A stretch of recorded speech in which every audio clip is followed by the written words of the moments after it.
with me is Coach Simon Yap. Thank you so much, Simon, for agreeing to be here and for your time for speaking with me. My pleasure. Thank you for inviting me. Thanks. For those who don't know, I think I've known Simon for like forever. He was there at the beginning of my coaching journey when I was starting off being a certified coach. And I guess over the years, we've just always kept in touch in industry type events. Very happy to say that I've seen more of him these days. Yeah. And we're very grateful that he agreed to do this. So, for those who don't know, Simon's like the guru of sales coaching because I really don't know of anybody else who's pivoted into a specific niche like sales coaching. And I know, Simon, that that's really been your focus and your effort from day one. I remember early conversations with you when I first met you, where you said that you were doing it for Unilever, but you were curious as to what next and what could you do with the skill. And that was our first conversation, I think, when I first met you. So Yeah. maybe that's a good place to start. Yeah. Tell us a little bit about yourself and why sales coaching. I'm an industrial chemist for professions. So my first job was in sales, industrial chemical salesperson. I would like to ask you what industrial chemistry is, because that will be another whole sidebar conversation. Yeah. Many people know about chemistry, of course. It's a kind of science discipline. Industrial chemistry is actually an applied science. We study all kinds of chemicals, like how to make a rubber, how to make a soap, how to make a dynamite, that kind of things. Being the first job, I thought I want to do something related to the chemistry that I've studied in the university time. So that's how I ended up in the first job in sales related to what I've studied in the university time. I mean, frankly speaking, that 2 years in sales job, first job, be naive, try everything, been knocked down many times. So that was a very, very good experience. And true enough, that 2 years actually has given me a lot of great exposure about human relationship, about sales, about business. So that gave me a lot of first-hand information about selling. Long story short, in between this job and also my job in Unilever, I've touched many other careers. I was in sales. Besides the sales, I was in a training consultancy firm as a trainer. Then I was in the business development, taking care of East Malaysia business. On this direct sales company, you have many different stockists. So I have to take care of the stockist operations, the business development, as well as there's a warehouse there. And basically, I'm more or less take care of whole East Malaysia operations and also the business development. Before I started my job in Unilever, I was in the HR role as well. So I touched many different roles, front end role and also back end role. So that gave me a lot of inspirations, also realization what exactly I like more in my career. In Unilever, as you mentioned, I was in the Unilever Food Solution. So this is actually a B2B selling whereby the product are not sold directly to the consumer, but we sold it to hotel, restaurant, cafe, chef, purchaser, and also people in the trade. For example, you go to the wholesalers, you go to resellers, you talk to these people.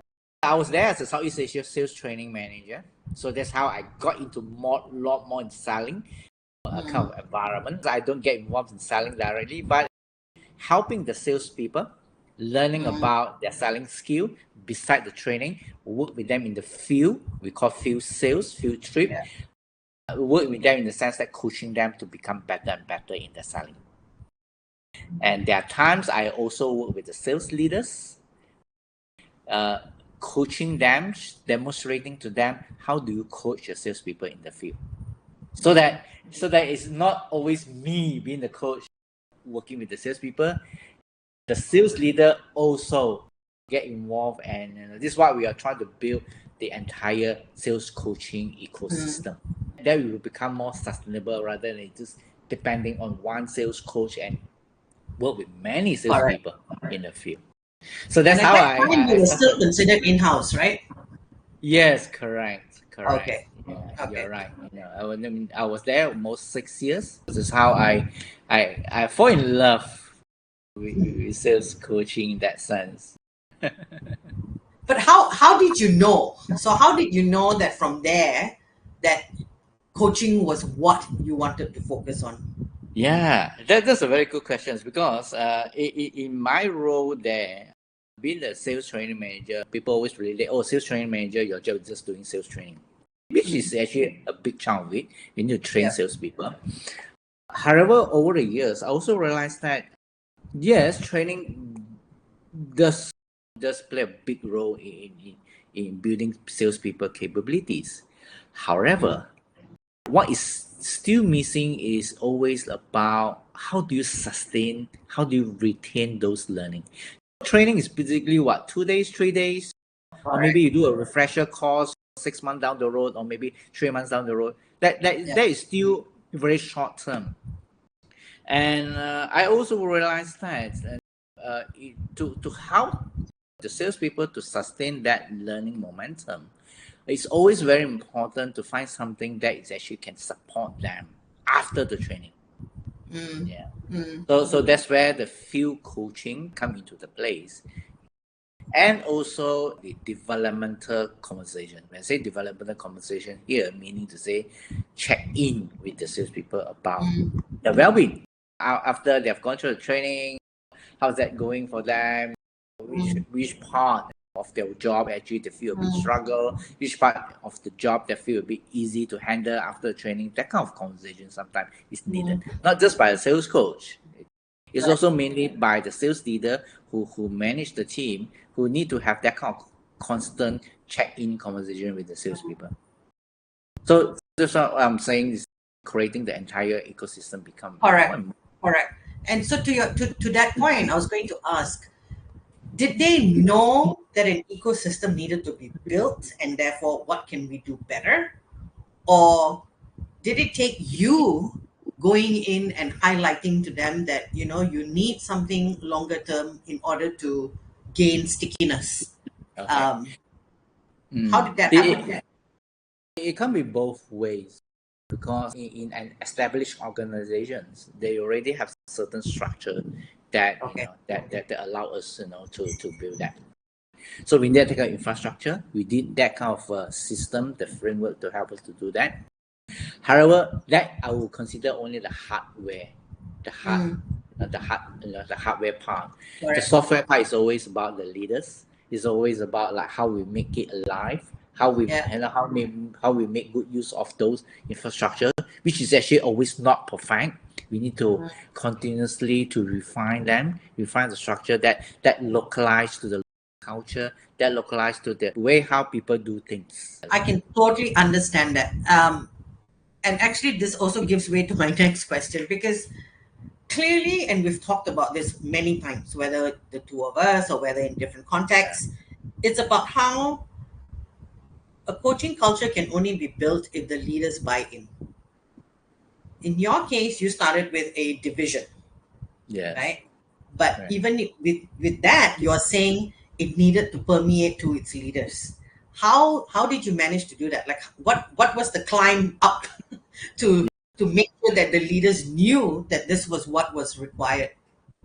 The constant engagement is very important.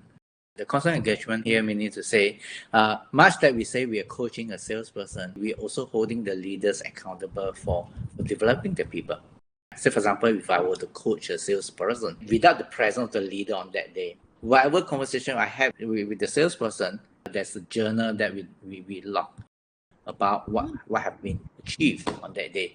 Of course, this is not just a report system back to the leaders, but it's actually a Mm, very transparent, we call coaching journal on that day, right. what we have achieved, what need to be done after the Mm, coaching, after the field mm, trip, so mm, that the leader also were able to access that information. This is the mm, continuous kind of development from a coach to the leader. That is very one very simple example. We talk about transparency. We talk about sustainability in terms of how do we support the salesperson. right. So that is actually one of the example how we escalate to the higher level. Of course, Mm, at the higher level, I won't say there are more complicated things that we do. In fact, there isn't any complicated kind of system we are doing here. But it's actually we already have a structure. If you just want to We just want to make sure that we always align our actions to the framework we already have, to the coaching development framework we already have. We are constantly checking, are we off track or are we on track in terms of building that. That framework itself already tied in terms of the KPI, the sales KPI. And also we come in, we also measure about like how they manage their daily sales activity. So if you're familiar in the sales, we're always talking about the lagging indicator, the leading indicator. The lagging Right. indicator is always looking at the sales result, whether you hit your target or not. But of course, that is lagging. It already happened. You can't change it. The Can't result, change it. right? Yeah. We're also looking at the leading indicator. For example, how many sales call you make on that day, how many customer you visit, what type of sales call are you visiting? Are you just going to do the pitching, or are you just going to do a cold calling, or are you just today you're going to do the presentation? Are you doing a closing kind of conversation on that day? So we're also looking at these leading indicators, whether our salespeople are actually improving in certain selling skill or not. So this is a little bit more complicated part, yeah, as far as the sales is Yeah. concerned. Yeah. But this is actually what you make good use of the system, that the infrastructure we build, the hardware that I've been talking about, then the human part, the leaders, me, the coach, and also the salesperson. How do you make good use of the system, the infrastructure we have, so that we can achieve what we wanted through the human behavior development? And what's been the hardest part of making people stick to the structure? Yeah, human, right? Yeah. Every salesperson have very different motivation. Some they just want to hit the target, get the most Yeah. incentive they Yeah. wanted. So they are very focused about the basic needs. Some has a little bit higher ambitions. They're looking at this is actually their career, not the job. So they aim to be, not necessarily has to be a leader at first. They aim to handle more complex account, the key account. Now they're handling a single independent account. They want to handle more complicated accounts, see themselves growing. Okay. Not yet to be a leader, but they want to do that. Being a leader, we have to understand what actually make them ticks in their work. Back to the Maslow hierarchy. What Yeah. level are you in the Maslow hierarchy? Why you want to join the sales work? It could be any other work that you can do, but why sales field? So from there, me and the leader, we are looking at developmental conversation in the coaching need to take place. Okay. So that is the soft part of it. When you talk about sales coaching, people refer it to the performance coaching, the sales Right. performance coaching, whether Right. you hit your target or not, Yeah. company, product basket, whether you hit that or not. Correct. So that is a little bit more hard part of the sales, measurable, the number, but the more neglected, the soft part of it, which is actually Correct. confident. How do you grow your confidence, especially when you handle tough customer? How do you improve your confidence and also your business acumen skill when you handle more complex account, the chain account, the big account? So that need a lot more soft part development rather than just hitting the number. So both go hands in hand. Yeah. So Which yeah, is that's how it works. and I know you and I've said this before. The difference between performance or transactional versus, if we apply it against certain coaching standards of transformation. Yeah. Give me your thoughts, because especially in a context of performance coaching where sales is Yeah. concerned. What is the distinction that you make? And clearly you do, because as you call it, there's the hard skills and the soft skills. And you and I both know that change happens in the soft skills. Yeah. So at what point do you clearly mash it up, because you do need both? And then how do you stir it to the more soft skills / sustainable mindset shift that is required? Yeah. Selling in the early days, they are skewed towards transactional. Like it or not, even some of the organizations today I work with, I still see transactional, product driven, short term relationship driven. They still exist in most of Correct. society And there's today. not necessarily a right or a wrong. Yeah, Correct. yeah, exactly. In Because fact, sometimes there's a problem that needs to be solved before they can overcome any barriers to move on. Yeah. exactly. So you're right. In any new sales dealing, transactional is always the way how you started. However, Mm. if you stay too long in the transactional way how you do business, you won't stay long. We have to be strategic enough to help the salesperson to understand where are we now with this customer. Especially when you talk about you handle the key account Right. customer. Hopefully you still don't treat your key account like you how you handle a new account very Right. transactional. When coaching a salesperson, it's also very important to understand what kind of position they are in now, what kind of customer they are handling. Are there too much of a transactional, or are there too much of transformational until they lost themselves in the business? Right. Yeah, there are situations. Being a coach, we become a observer to Mm. help the Mm. salesperson to understand where they are in handling this kind of customer, in terms of the relationship, in terms of the way how we deal with people. So it's never easy to transform the team from transactional to more transformational, because transactional is straightforward, very easy, but transformational is always about like helping the salespeople to see more strategic way how they handle the business rather than just selling another product to the customer. So that's where the business acumen come in. Yeah. Correct. Um, and again, I can just imagine sales is the biggest pressure point in any business. Yeah. And thankfully, based on my past life, I actually understand half of the terminology that you're using, which helps. Which helps. But with business pressures, Yeah. and you really do get lost in the forest, right? I mean, in the trees, you can't see the bigger picture sometimes. How have you used your skills as a coach Mm. uh, to pull the sales team back out, and what change did you see happen?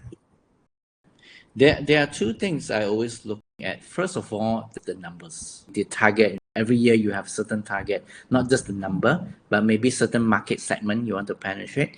Maybe some new product innovation, or maybe new product in a new segment. That kind of things. There's always hard aspect Yeah. of the Yeah. business you're looking at.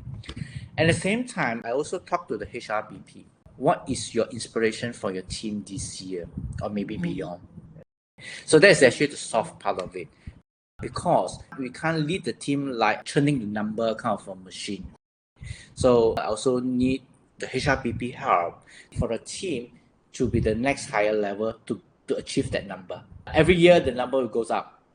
So we cannot keep doing the same thing every year to get a higher number. Yeah. Yeah. So there is something new that the team can do differently to achieve those numbers.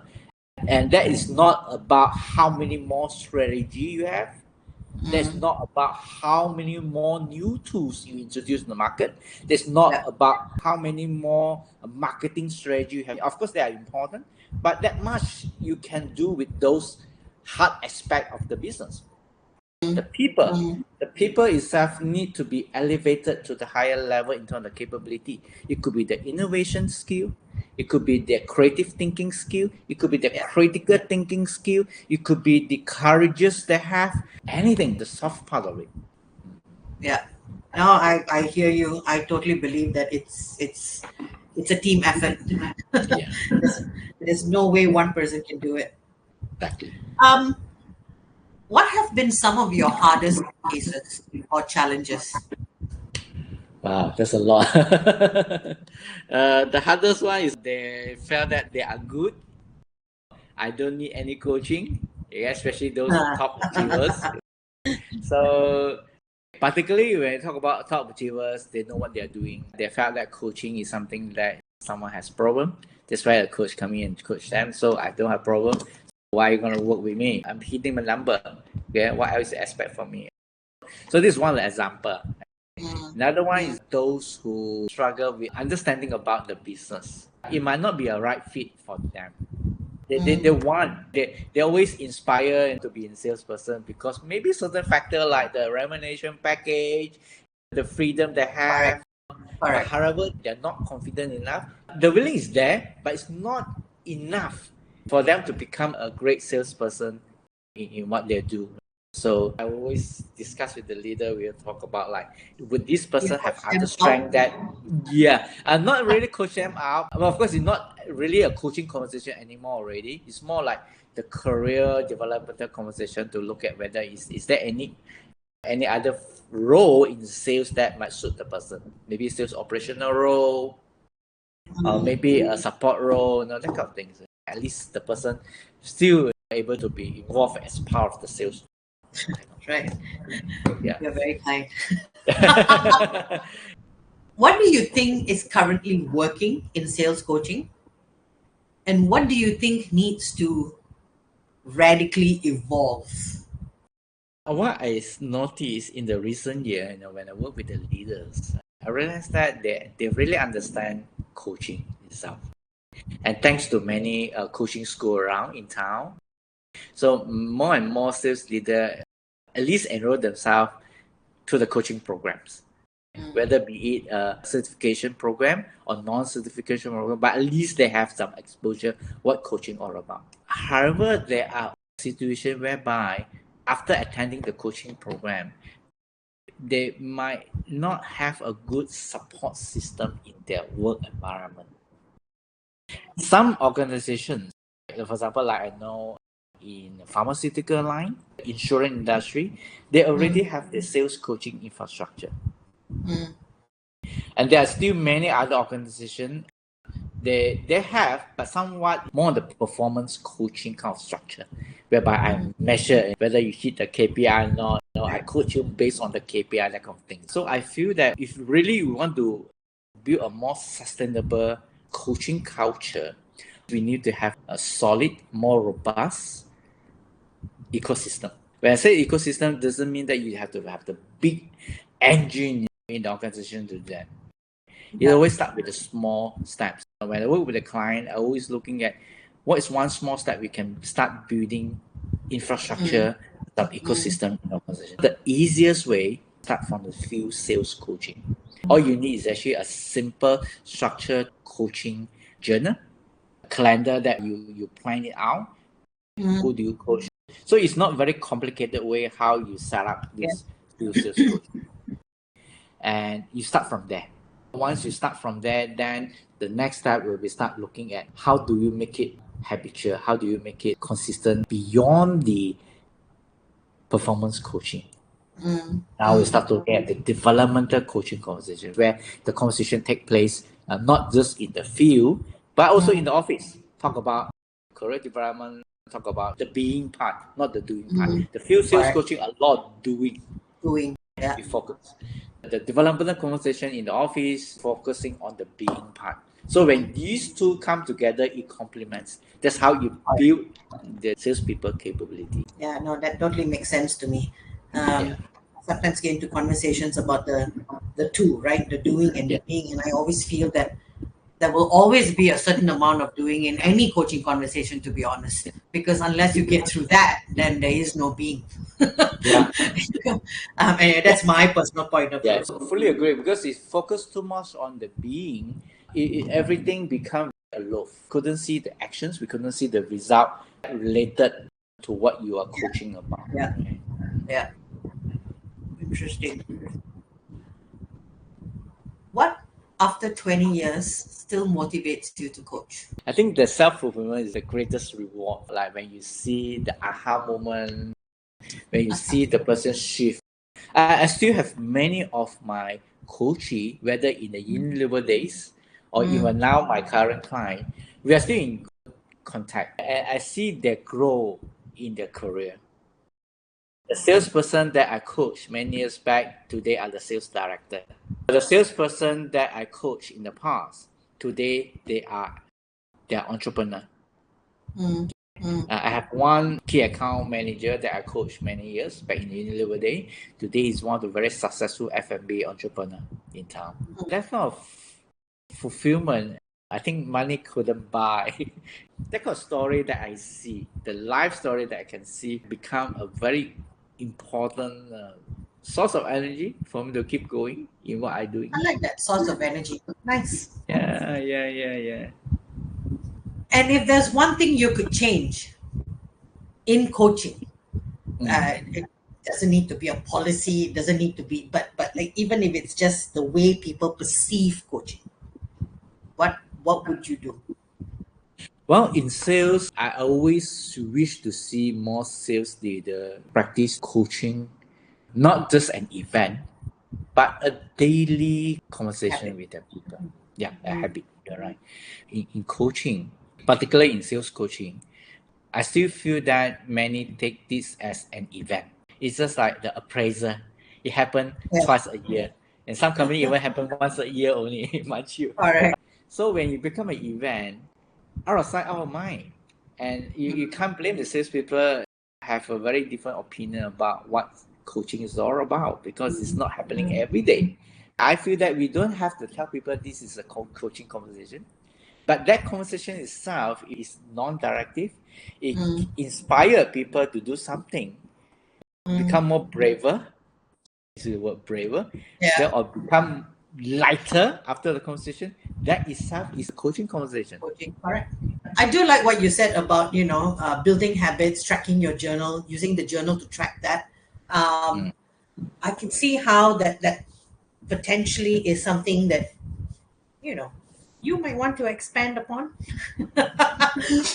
and make it a daily, I don't know, habit builder. I think in the context of coaching per se, Yeah. I can see you get great joy out of that, and you're a very analytical person. So I think that would help us, all of us as Yeah. coaches. Business tip, business tip. Thank you. Oh my God, Simon, it's been such an honor speaking with you. I learned so much about you because I guess we don't have these types of conversations every day. Yeah. Could I just ask you one final question? What kind of a coaching culture are you modeling by how you show up as a coach? Mm. What I model a good sales coaching culture is not just the number.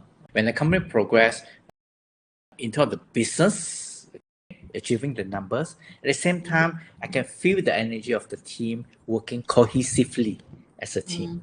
Mm, It means it's not the sales team alone, but mm, the cross-function team, the mm, marketing, the operations, the supply chain, the key account.